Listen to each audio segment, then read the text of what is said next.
Stell dir mal vor, du müsstest einen Staat entwerfen.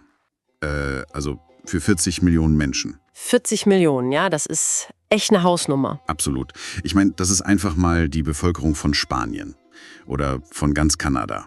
Genau. Aber mit dem riesigen Unterschied, dass dieses Volk halt keine eigenen Grenzen hat, keine eigene Währung und auch keinen Sitz in den Vereinten Nationen. Ja, stattdessen leben diese Menschen aufgeteilt in 4 verschiedenen Ländern und das auch noch in einer der, geopolitisch explosivsten Regionen der Welt überhaupt. Das kann man wohl sagen, ja. Und da stellt sich mir sofort die Frage, also wie baut man aus so einer krass zersplitterten Realität eine funktionierende Nation? Ohne dass gleich die ganze Region in einem endlosen Krieg versinkt. Ja, und genau da setzen wir heute an. Ja, genau. Willkommen zu unserer heutigen Analyse. Schön, dass du dabei bist. Wir sezieren heute nämlich ein ganz bestimmtes Dokument aus dem Jahr 2010. Das liefert quasi genau diesen monumentalen Bauplan. Richtig, der Text, um den es heute geht, trägt den Titel, ich versuch's mal, Kürdistan Devleti'nin Kurulmanersin Yol Haritasa. Also auf Deutsch, die Roadmap zur Gründung eines Staates Kurdistan.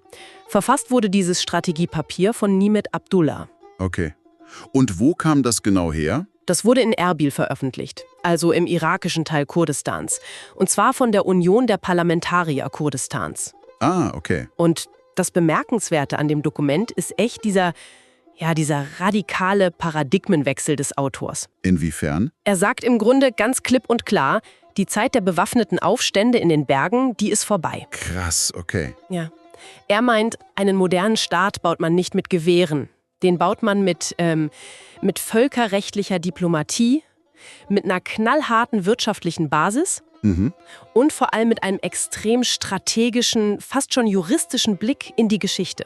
Ja, und das Dokument, das ist natürlich absoluter geopolitischer Sprengstoff. Es geht um historische Wunden, um sehr umstrittene Gebietsansprüche, halt diese ganzen hochsensiblen Konflikte im Nahen Osten. Absolut. Deshalb ganz wichtig direkt vorweg für dich als Zuhörer, wir betrachten das heute völlig neutral. Also komplett von außen. Ganz genau. Wir ergreifen hier keine Partei, wir werten diese Roadmap nicht und wir machen uns diese politischen Forderungen natürlich auch in keinster Weise zu eigen. Richtig. Unsere Mission heute ist einfach nur, die Mechanik hinter diesem Plan zu verstehen. Genau. Wir wollen aufschlüsseln, mit welchen Argumenten und historischen Belegen dieser Autor seinen Bauplan rechtfertigt. Ja, und um diese Logik von Abdullah zu verstehen, müssen wir echt erstmal dahin schauen, wo für ihn quasi der architektonische Grundfehler der Region liegt. Okay, also wir fangen nicht im Jahr 2010 an. Nee, überhaupt nicht. Abdullah zwingt uns da direkt zurück in die Trümmer des Ersten Weltkriegs. Das Osmanische Reich ist gerade kollabiert und die Siegermächte fangen an, die Landkarte des Nahen Ostens komplett neu zu zeichnen. Ein riesiges Chaos also. Total. Und inmitten von diesem Chaos entsteht 1920 der Vertrag von Sèvres. Sèvres, genau. Und Abdullah widmet diesem Vertrag ein echt gewaltiges Augenmerk in seinem Text. Er zitierte die Artikel 62, 63 und 64 in voller Länge. Wow, okay, und was stand da drin? Diese Artikel garantierten den kurdischen Gebieten nicht nur eine lokale Autonomie, die stellten unter bestimmten Voraussetzungen innerhalb eines Jahres sogar die völlige staatliche Unabhängigkeit in Aussicht. Warte mal, er liest diesen Vertrag also gar nicht wie ein Historiker, sondern eher wie ein Anwalt, oder? Ja, genau das ist der Punkt. Also für mich klingt das so, als hätte man damals einen rechtsgültigen Kaufvertrag für ein Haus unterschrieben. So richtig beim Notar beglaubigt. Schöner Vergleich, ja. Aber kurz bevor man dann den Schlüssel kriegt, wird das Haus einfach abgerissen. Das Grundstück wird unter den 4 Nachbarn aufgeteilt. Und diese Nachbarn behaupten dann ein Jahrhundert lang, den Kaufvertrag, den hätte es nie gegeben. Man steht da mit dem Papier, hat aber kein Zuhause. Ja, das trifft es perfekt. Und die Nachbarn haben in diesem Fall halt auch noch die Unterstützung der Bank und der Polizei, sozusagen. Krass. Sèvres wurde nämlich in der Praxis nie umgesetzt. Die politische Realität hat das Papier einfach überholt. Weil Atatürk kam. Richtig. Exakt. Mustafa Kemal Atatürk formierte den türkischen Widerstand und die internationalen Mächte sind dann einfach eingeknickt. Und nur 3 Jahre später, also 1923, wurde Sèvres dann durch den Vertrag von Lausanne ersetzt. Und da war Kurdistan dann vom Tisch. Komplett. In Lausanne wurde die moderne Türkei international anerkannt, aber das Wort Kurdistan tauchte da einfach gar nicht mehr auf. Wahnsinn. Das kurdische Siedlungsgebiet wurde de facto zerstückelt und halt den neuen Grenzen der Türkei, des Iran, des Irak und Syriens einverleibt. Aber Abdullah hält trotzdem an Sèvres fest. Ja, weil er streng völkerrechtlich argumentiert. Er verweist auf internationale Standards, die sich so bis 1929 etabliert haben. Ein Staat braucht demnach ein Staatsvolk, ein Staatsgebiet und eine politische Autorität. Und das war 1920 in seinen Augen alles anerkannt. Ganz genau. Für ihn ist dieser Anspruch nie verjährt. Er wurde laut Abdullah nur durch illegitime imperiale Interessen blockiert. Ja, und diese imperialen Interessen, die haben ja auch einen Namen. Der Autor zitiert da echt ausführlich den türkischen Soziologen Ismail Beşikçi, um dieses ganze Ausmaß des Verrats zu erklären. Es ging ja nicht nur um die Türkei, es ging um die Sykes-Picot-Vereinbarung und dieses sogenannte Mandatssystem des Völkerbundes. Oh ja, das Mandatssystem. Ein extrem wichtiger Punkt für ihn. Ja, weil Franzosen und Briten haben da ja quasi mit dem Lineal Grenzen in den Wüstensand gezeichnet, um sich Ölquellen und strategische Korridore zu sichern. Genau, einfach am Reißbrett. Und arabische Gebiete wie der Irak oder Syrien wurden dann zu solchen Mandatsstaaten. Das war im Prinzip, eine Art Führerschein auf Probe. Also für die spätere staatliche Unabhängigkeit. Schöne Metapher. Aber die Kurden bekamen diesen Status eben nicht. Die wurden einfach als staatenlose Minderheiten in diese künstlich erschaffenen Nationalstaaten integriert. Und das ist der absolute Kern seiner historischen Argumentation. Er nutzt dieses Mandatssystem, um zu zeigen, wie unfassbar willkürlich das Völkerrecht damals angewendet wurde. Also manche durften üben für den Staat, andere nicht. Genau. Während andere Gruppen auf die Eigenstaatlichkeit vorbereitet wurden, hat man den Kurden diesen Weg aus rein machtpolitischem Kalkül verweigert. Okay, das erklärt, warum dieser Vertrag von Sèvres für ihn so wichtig ist. Ja, das ist das Fundament seiner ganzen Roadmap. Er will der internationalen Gemeinschaft da echt den Spiegel vorhalten. Nach dem Motto, ihr habt das damals verbockt. Richtig. Die kurdische Unabhängigkeit ist für ihn keine radikale separatistische Forderung von heute, sondern einfach die Einlösung von einem 100 Jahre alten, gebrochenen völkerrechtlichen Versprechen. Okay, verstehe. Aber, und da musste ich beim Lesen echt kurz stutzen, wenn die Briten und die Franzosen und diese ganzen neuen Nationalstaaten schuld sind, warum haben die Kurden das Ruder dann später nicht selbst herumgerissen? Gute Frage. Andere Gruppen haben sich ja auch erfolgreich befreit und Staaten gegründet. Und Abdullah sucht da die Schuld interessanterweise gar nicht nur am Ausland. Nee, absolut nicht. Er wendet den Blick da echt brutal nach innen. Er übt eine krasse Selbstkritik, die man in solchen Dokumenten ja eher selten liest. Ja, das hat mich auch überrascht. Er bezeichnet diesen internen Zustand der kurdischen Bewegung fast schon pathologisch. Er nennt es eine Krankheit. Eine Krankheit? Wow. Ja. Er analysiert diese vergangenen Jahrzehnte und sieht da ein echtes Muster des Scheiterns. Ein hausgemachtes Muster. Was genau kritisiert er da? Er kritisiert die ständigen Fraktionskämpfe, den Tribalismus und diese Angewohnheit, sich immer wieder als Schachfigur von fremden Mächten einspannen zu lassen. Mächte, die einen dann fallen lassen, wenn sie fertig sind. Exakt. Sobald deren eigene Interessen befriedigt sind, ist man weg vom Fenster. Stimmt. Und er bemängelt auch extrem, dass es nie gelungen ist, eine hochprofessionelle, global vernetzte Lobby aufzubauen. Also eine, die in Washington oder Paris wirklich Einfluss hat. Er attestiert seiner eigenen Bewegung da also echt politische Naivität, kann man sagen. Ja, schonungslos. Aber er geht noch tiefer. Das finde ich den spannendsten Teil. Das für ihn allergrößte Hindernis beim Nation-Building, das ist die Sprache. Oh ja, ein riesiges Thema in der Roadmap. Er widmet der Bildungs- und Sprachpolitik einen massiven Teil. Die kurdische Sprache ist ja enorm reich an Dialekten. Er nennt da explizit Kurmandschi und Sorani. Richtig. Und dazu kommt noch, dass die in unterschiedlichen Alphabeten geschrieben werden. In der Türkei und Syrien nutzen sie lateinische Buchstaben, im Irak und Iran arabische. Ich meine, wie soll ein Volk eine gemeinsame Öffentlichkeit bilden, wenn ein Kurde aus Diyarbakir die Zeitung eines Kurden aus Erbil nicht mal lesen kann? Gar nicht. Und deshalb fordert Abdullah da auch kompromisslos eine große Konferenz zur Standardisierung der Sprache. Also eine von oben diktierte Einheitssprache. Ja, Sprache ist halt der Motor von jedem modernen Nationalstaat. Abdullah hat die europäische Geschichte sehr genau studiert. Er weiß, wie Staaten wie Frankreich oder Italien aus so einem Flickenteppich von Dialekten eine Nation geformt haben. Durch Schulen und Bürokratie. Genau, durch einen einheitlichen Lehrplan, eine standardisierte Bürokratie und überregionale Medien. Solange die Kurden sich sprachlich nicht einigen, bleiben sie für ihn fragmentiert. Weil der politische Diskurs fehlt? Exakt. Keine gemeinsame Literatur, kein gemeinsamer Diskurs. Und das macht sie extrem verwundbar für die Assimilationspolitik der Staaten, in denen sie leben. Okay, aber da muss ich jetzt echt mal einhaken. Denn das ist doch ein massiver Widerspruch in sich. Wie meinst du das? Naja, Abdullah fordert in demselben Dokument einen modernen, pluralistischen und toleranten Staat. Einen, der Minderheiten respektiert. Ja, das stimmt. Aber gleichzeitig drängt er auf eine total rigide Standardisierung der Sprache. Das bedeutet in der Praxis doch immer, dass lokale, authentische Dialekte verdrängt werden oder ganz aussterben.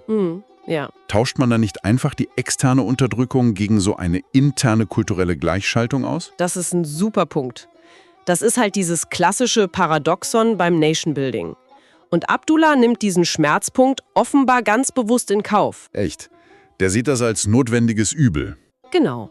Für ihn ist eine standardisierte Bildungssprache kein Werkzeug der böswilligen Unterdrückung. Das ist einfach eine schlichte administrative Notwendigkeit. Ja, gut, Gerichte, Gesetze und so. Richtig. Wie willst du ein Justizsystem betreiben oder Wahlen organisieren, wenn in jedem Dorf eine andere Schriftsprache herrscht? Stimmt auch wieder. Für ihn überwiegt der strategische Nutzen diesen kulturellen Verlust bei weitem. Diese Standardisierung ist der Klebstoff, der macht aus Millionen Individuen erst einen politischen Akteur. Okay, das leuchtet irgendwie ein, auch wenn es hart ist. Aber eine gemeinsame Sprache und ein vereintes Volk brauchen am Ende des Tages ja auch einen Boden. Das Land, ja? Wo zieht man die Grenzen in einer Region, wo sich historische Ansprüche von allen Seiten ständig überschneiden? Und genau deshalb wird die Roadmap an dieser Stelle extrem detailversessen. Abdullah taucht da tief in die demografische Geschichte ein. Er muss ja beweisen, dass sie rechtmäßigen Anspruch auf dieses Land haben. Exakt. Und um das zu tun, macht er einen echt brillanten rhetorischen Schachzug. Er zitiert nämlich gar keine kurdischen Historiker. Weil man denen sofort Befangenheit vorwerfen würde. Genau. Er nutzt die Aufzeichnungen der imperialen Mächte selbst. Er gräbt echt in europäischen Archiven vom späten 19. und frühen 20. Jahrhundert. Krass. Was findet er da? Zum Beispiel Auszüge aus einer, Achtung, als geheim eingestufter russischer Militärbroschüre. Okay. Er zitiert den russischen Außenminister Prinz Lobanov aus dem Jahr 1895 und er legt Protokolle von Debatten der französischen Nationalversammlung von 1896 auf den Tisch. Warte mal. Da fragst du dich jetzt vielleicht als Zuhörer auch, warum ein Autor im Jahr 2010 alte französische Parlamentsprotokolle von 1896 zitiert, um die Zukunft zu planen. Klingt erstmal absurd, ne? Total. Aber er tut das, um handfeste Zahlen zu liefern, richtig? Ganz genau. Er will damit belegen, dass in Gebieten wie Van und Bitlis, also in der heutigen Osttürkei, die Kurden schon damals die absolute Mehrheit stellten. Er nennt da genaue Zahlen, oder? Ja, er führt da zum Beispiel 55% Kurden in der Region Van an. Da müssen wir natürlich kurz dazu sagen, wir bewerten diese historischen Zahlen hier nicht. Wir schauen uns nur an, warum er sie überhaupt in die Roadmap einbaut. Richtig. Und er positioniert diese Zahlen ganz explizit als Abwehrschild. Und zwar gegen historische armenische Ansprüche auf ein sogenanntes Großarmenien in genau denselben Gebieten. Okay. Also Demografie als Waffe quasi. Ja, Demografie ist im Nahen Osten einfach die ultimative Währung für politische Legitimität. Es geht immer um die Frage, wer war zuerst da? Und wer war die Mehrheit, bevor die ganzen Weltkriege und Vertreibungen alles verzerrt haben? Genau. Und indem er sich auf diese russischen und französischen Dokumente stützt, nutzt er die Beobachtungen der damaligen Großmächte gegen ihre eigenen späteren Entscheidungen. Clever! Er beweist damit völkerrechtlich quasi, hey, wir sind keine kürzlich zugewanderten Gäste, wir waren schon vor den Kriegen die demografische Konstante hier. Er baut also so eine historische Beweiskette auf. Die soll diesen territorialen Anspruch echt wasserdicht machen. Ganz genau. Okay, also wir haben jetzt das Fundament verstanden, denke ich. Wir haben den völkerrechtlichen Anspruch durch Sèvres, wir haben die interne Notwendigkeit der Sprache und die demografischen Grenzen. Aber wenn die Theorie steht, dann bleibt doch die entscheidende Frage. Wie zur Hölle wird das alles Realität? Wenn Gewalt vom Tisch ist, wie sieht Abdullahs pragmatischer Weg heute aus? Er formuliert da eine 4-Punkte-Strategie. Und die ist erstaunlich unromantisch und echt kühl kalkuliert. Okay, Punkt 1. Zunächst demontiert er echt diesen Mythos vom heldenhaften, bewaffneten Freiheitskampf. Er verweist auf Tragödien wie den Aufstand von Scheich Mahmud 1918 oder den rasanten Zusammenbruch der Republik Mahabad 1946. Also die militärischen Niederlagen. Genau. Seine Lektion lautet, militärisch kann ein staatenloses Volk auf Dauer einfach nicht gegen hochgerüstete Nationalstaaten gewinnen. Deshalb ist sein erster großer Lösungsansatz das Phasenmodell. Ah, das Phasenmodell. Das ist echt der ultimative Pragmatismus. Ja, Er fordert die Kurden auf, sich von dieser Alles-oder-Nichts-Mentalität zu verabschieden, oder? Ein Staat muss ja nicht am ersten Tag sofort alle 4 Teile umfassen. das wäre nämlich glatter geopolitischer Selbstmord. Genau. Er sagt quasi, man beginnt dort, wo die Strukturen am weitesten sind. Damit meint er ganz klar Südkurdistan, also den Irak. Richtig. Dort konnten die Kurden nach dem Sturz von Saddam Hussein ja eine starke verfassungsrechtliche Autonomie aufbauen. Er verweist da auch auf dieses inoffizielle Referendum von 2005 im Nordirak. Da haben ja 98% für die Unabhängigkeit gestimmt. Wahnsinnige Zahl. Ja. Der Plan lautet also, einen Brückenkopf der Stabilität aufbauen und den Rest erst viel später diplomatisch integrieren. Genau. Und das führt uns auch direkt zu seinem zweiten Punkt. Die internationale Diplomatie als schärfste Waffe. Okay. Weg von den Bergen, rein in die Konferenzsäle. Exakt. Er fordert, dass kurdische Politiker die Charta der Vereinten Nationen besser beherrschen müssen als ihre Gegner. Er beruft sich da explizit auf Artikel 1 und 55 der UN-Charta. Die garantieren nämlich das Selbstbestimmungsrecht der Völker. Der Staat soll also nicht durch Eroberung entstehen, sondern durch echtes professionelles Lobbying. Richtig. Er will, dass die kurdische Frage eine globale Frage des Völkerrechts wird, nicht nur ein lokales Problem. Aber gut, selbst der beste Diplomat braucht ja ein starkes Land im Rücken. Ne?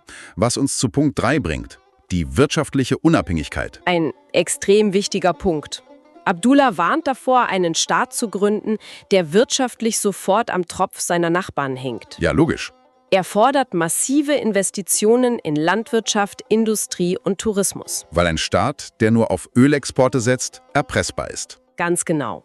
Wenn die Nachbarn die Pipelines blockieren, kollabiert das ganze Land in Wochen. Und besonders spannend fand ich hier sein gefordertes Verbot, kurdisches Land an Ausländer zu verkaufen. Ja, ein klassisches Schutzmanöver. Er weiß, territoriale Integrität wird im 21. Jahrhundert oft nicht durch Armeen ausgehöhlt, sondern durch Kapital. Richtig.